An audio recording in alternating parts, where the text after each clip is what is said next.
Maksudnya bagaimana?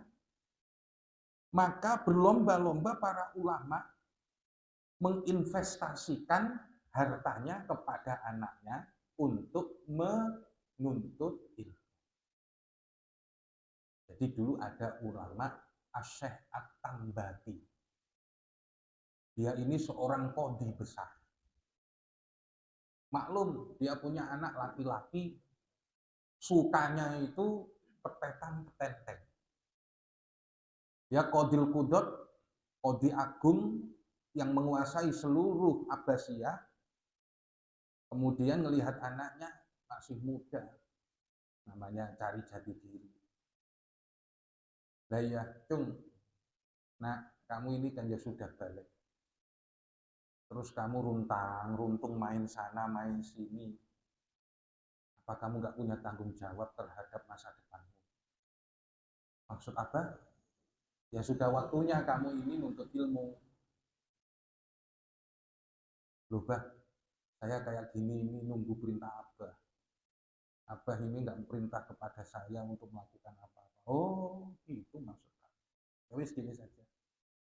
Abah ini kan sudah tua. Sudah banyak nabung. Masih ada 2 rumah situ. Nih, tabungan Abah aku kasihkan kamu semua. Tuh, rumah besok Abah jual, siapa yang mau aku kasihkan kamu. Besok terus rumahnya dijual, seluruh tabungannya dinar dirham diberikan kepada anaknya. Jangan pulang kalau belum habis. Jangan pulang kalau belum. Maka dari itu kemudian akhirnya duitnya itu dibuat beli kitab. Nah, kitab itu mahal, Pak. Mbah saya dulu itu beli kitab Ihya Ulumuddin 4 jilid. Itu didatangkan langsung dari Mesir. Ditulis dalam kitab tersebut satu secarik kertas, Ihya Ulumuddin ini ditukar dengan seekor sapi. Ditulis di situ. Nah, kalau sekarang itu mulai dari PDF sampai yang jilid-jilid itu mah murah dijual di sana.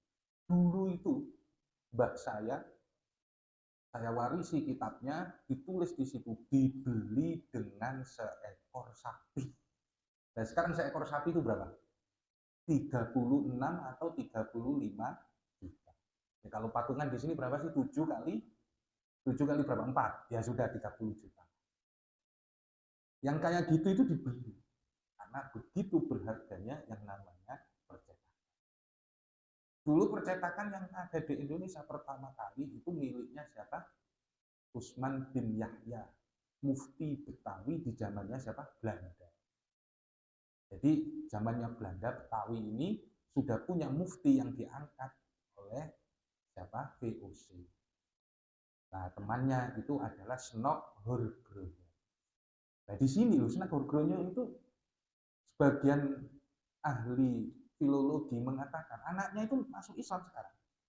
Meskipun keislaman Snok Horgronya itu diperdebatkan karena pada masa itu Snok Horgronya yang kejam oleh ahli hukum seperti Hazairin dituduh sebagai antek-antek Belanda. Dia itu berangkat dari Aceh, misionaris, kemudian orientalis, mempelajari, ingin merusak Islam dari dalam. Bahkan dia memperkenalkan diri dengan nama sebutan Syekh Abdul Ghaffar. Ngomongnya masuk Islam. Tapi dia termasuk seorang yang kemudian kenalan sama Mufti Betawi. Makanya Mufti Betawi sekarang ini nggak dikenal di kalangan masyarakat karena dia adalah antek Belanda, orang Yaman.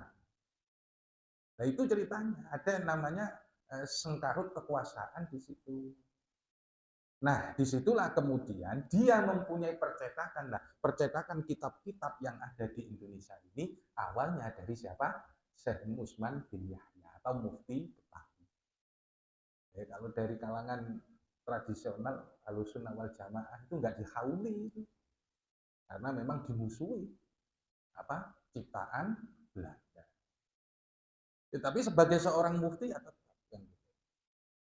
Nah, Disitulah kemudian dia membeli kitab-kitab dengan harga yang mahal dan mempelajarinya, sehingga putra dari Syekh At-Tambati ini menjadi orang yang lebih alim daripada bapaknya. Itu alim syariah. Nah sekarang ini investasi yang paling menguntungkan itu bukan tanah, bukan saham, bukan deposito, tapi pendidikan. Kalau bisa, ya kan, nyekolahin anak sekarang ini informasi terbuka ke luar negeri. Tuh. Tapi ya korban Pak, korban gak ketemu anak. Korban gak ketemu anak bagi orang tua kan berat.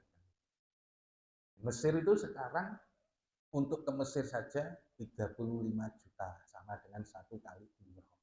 Tapi biaya hidup di sana itu lebih murah. Gitu. $50 itu berapa di sini? $50. Nah, itu bisa hidup 1 bulan. Gitu. Hidup 1 bulan. Ya sudah sewa apa? Kamar, sewa apa, terus makan, makannya. Tapi nggak mungkin ngasih $50, paling nggak di sini $100. Nah, itu lebih foya-foya lagi.